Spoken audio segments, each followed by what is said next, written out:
মায়া যখনই গাড়ি থেকে নামতে যাবে ঠিক তখনই তুর্য গাড়ির ডোর লক করে ফেললো। তুর্যর এরকম কাজ দেখে মায়া তুর্যর দিকে তাকিয়ে বলল, সমস্যা কি আপনার? তুর্য বলল, কই আমার তো কোনো সমস্যা নেই, বিশ্বাস না হলে তুমি চেক করে দেখতে পারো। তুর্যর এমন কথা শুনে মায়া লজ্জায় পেল, তবুও নিজেকে কিছুটা স্বাভাবিক করে বলল, ভাইয়া প্লিজ আমাকে যেতে দিন। মায়ের কথা শুনে তুর্য রেগে গেল এবং তৎক্ষণাৎ বলে উঠলো, ভাইয়া ভাইয়া করিস কেন? তোর কোনো যোগ্যতা নেই আমার বোন হওয়ার। তুর্যর এরকম কড়া কথা শুনে মায়া খুব কষ্ট পায়, কান্নায় চোখ ঝাপসা হয়ে আসছিল। কিন্তু তখনই তুর্য আবার বলতে শুরু করলো, আমার বোন হওয়ার কোনো যোগ্যতা না থাকলেও তোর আমার বউ হওয়ার সম্পূর্ণ যোগ্যতা আছে। তুই নিজের যোগ্যতাকে কাজে লাগাতে পারিস। সত্যি বলছি, আমি কিছু মনে করব না। এই কথাগুলো বলেই তুর্যর বাড়ির ভিতরে চলে গেল, কিন্তু মায়া একইভাবে বসে রইল গাড়িতে। মায়া যেন স্তব্ধ হয়ে গেল তুর্যর কথাগুলো শুনে। মায়া ভাবতে পারেনি তুর্য তাকে এমন কথা বলবে। মায়া তো ভেবেছিল যে তুর্য দেশে ফিরে আগে মায়াকে বাড়ি থেকে বের করে দিবে, কিন্তু মায়ার ভাবনাকে ভুল প্রমাণ করে তুর্য যেন অন্য কিছুর ইঙ্গিত দিচ্ছে। কিছু মুহূর্ত পরেই গাড়ি থেকে নেমে বাড়ির ভেতরে প্রবেশ করলো মায়া। বাড়ির ভেতরে প্রবেশ করতেই দেখতে পেল তুর্য ড্রয়িং রুমে সোফায় বসে। তুর্যর চোখে চোখ পড়তে মায়ার চোখ নামিয়ে নিল। দ্বিতীয়বার আর তুর্যর দিকে তাকালো না। মায়া সোজা চলে গেল নিজের রুমের দিকে। নিজের রুমে গিয়ে হাতের শপিং ব্যাগ গুলো বিছানার উপর রেখে টাওয়াল নিয়ে ওয়াশরুমে ঢুকে পড়লো। মায়া এখন লম্বা একটা শাওয়ার নেওয়ার প্রয়োজন বোধ করছে। পুরো আধা ঘন্টা শাওয়ার নেওয়ার পর বের হলো ওয়াশরুম থেকে। তারপর ভালো করে চুল মুছে বেলকুনিতে গিয়ে টাওয়াল মেলে দিয়ে আসলো। তারপর সোজা গিয়ে দাঁড়ালো আয়নার সামনে। আয়নার সামনে দাঁড়িয়ে চুলগুলো চিরুনি করতে করতে ভাবলো, এটা কি তার সেই তুর্য ভাই ছোটবেলায় যে কিনা বিনা কারণে মায়ের ওপর চেঁচামেচি করতো, ছোট ছোট বিষয় নিয়ে তাকে আঘাত করে বসতো, যে কিনা মায়াকে বিয়ে করতে জোর করায় প্রথম 2 বছর বাবা মার সাথে যোগাযোগ পর্যন্ত করেনি। পুরো 8টা বছর পর পরিবার, আত্মীয় স্বজন, বন্ধু বান্ধব সব ফেলে লন্ডনে চলে গিয়েছিল। এত ভাবনার পরেও মায়ার কোনোভাবেই তুর্যকে বিশ্বাস করে উঠতে পারছে না। 8 বছর পরে দেশে ফিরে তুর্য এই পরিবর্তন মায়ের কাছে কেমন যেন অস্বাভাবিক লাগছে। মায়া মনে মনে ভাবছে তুর্য প্রতিশোধ নেওয়ার জন্য মায়ের সাথে প্রেমের অভিনয় করছে।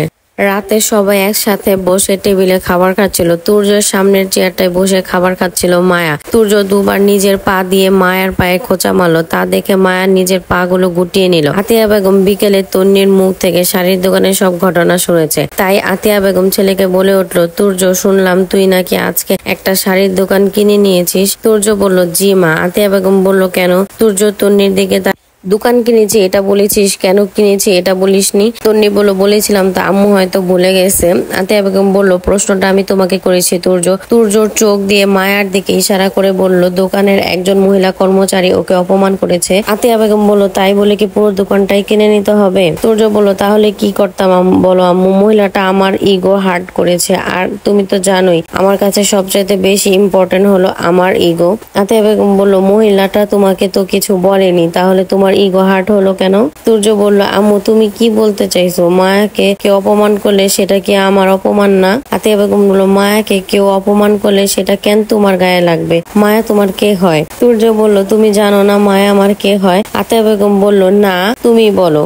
তুর্য বলল, মায়া আমার মামাতো বউ। ছেলের মুখে এমন কথা শুনে আতিয়া বেগমের কপাল কুঁচকে বলল, এ আবার কেমন কথা? মায়া ও তন্নি হাঁ করে তাকিয়ে আছে তুর্যের মুখের দিকে। আরাফ খান তুর্যের মুখে এ ধরনের কথা শুনে বলে উঠলো, নাইস জোক। তুর্য বলল, that's not a joke. Araf Khan বলল, তাহলে এটা কি? তুর্য বলল, এটা আমার আর মায়ার সম্পর্কের নাম। আম্মুর মতো আমিও ভাবছিলাম মায়া আর আমার সম্পর্কটা আসলে কি। কেন ওকে কেউ কিছু বললে আমার গায়ে লাগে? তখনই আমার মাথায় এলো এটা। তুর্যের এরকম অদ্ভুত কথা শুনে মায়া রেগে উঠে গেল খাবার টেবিল থেকে। মায়া নিজের রুমে চলে যাওয়ার পর আতিয়া বেগম তুর্যকে বলল, কাল দেশে আসতে আসতে আজই মায়ার ওপর এত দরদ? তুই মায়াকে আজকে সকালেই মাত্র দেখছস, একটা দিনও পার হয় না এখনো। তুই কি কোনো ভাবে মায়ার থেকে অথবা আমাদের থেকে প্রতিশোধ নেওয়ার জন্য এগুলো করতেছস নাকি?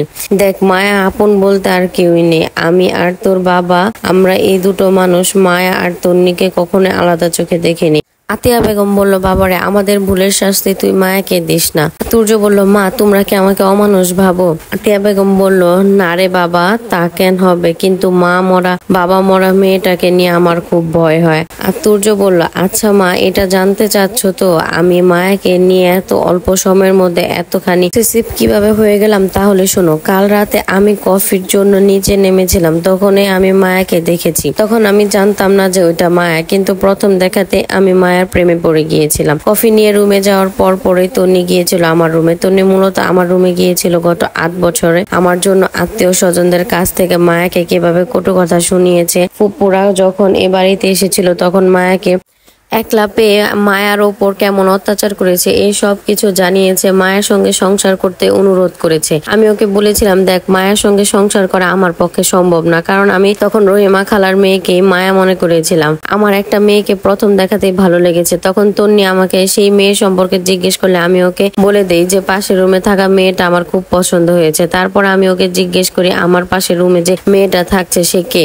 কিন্তু ও আমাকে কিছুই না বলে রুম থেকে বেরিয়ে আসে। তারপর সকালে নাস্তার টেবিলে যখন আমি জানতে পারি অন্য কারো নয়, আমি প্রথম দেখায় আমার বউর প্রেমে হাবুডুবু খাচ্ছি, তখনই আমি মনে মনে প্রতিজ্ঞা করে নিয়েছি আজ থেকে মায়াকে আমি এক চুল পরিমাণ কষ্ট পেতেও দেব না। আমি নিজের সমস্তটা দিয়ে আগলে রাখতে চাই ওকে। তুর্যর কথা শুনে আতিয়া বেগমের বুক থেকে যেন বড় একটা পাথর সরে গেল। তখন আরাফ খান বলে উঠলো, সবকিছু যখন ঠিকঠাক হয়ে গেল তাহলে তন্নির বিয়ের দিনে মায়া আর তুর্য সামাজিক ভাবে একটা বিয়ের অনুষ্ঠান হয়ে যাক। তুর্য বলল, আচ্ছা বাবা, আল্লাহ তো তোমাকে অনেক অর্থ সম্পদ দিছে, কোনো কমতি নাই, তাহলে তুমি এত কিপটা কেন? আরাফ খান বলল, এখানে তুই কিপটামির কি দেখলি? তুর্য বলল, এই যে তুমি এক খরচে ছেলে মেয়ে দুজনের বিয়ে সারতে চাচ্ছ, এটাকে কিপটামো না?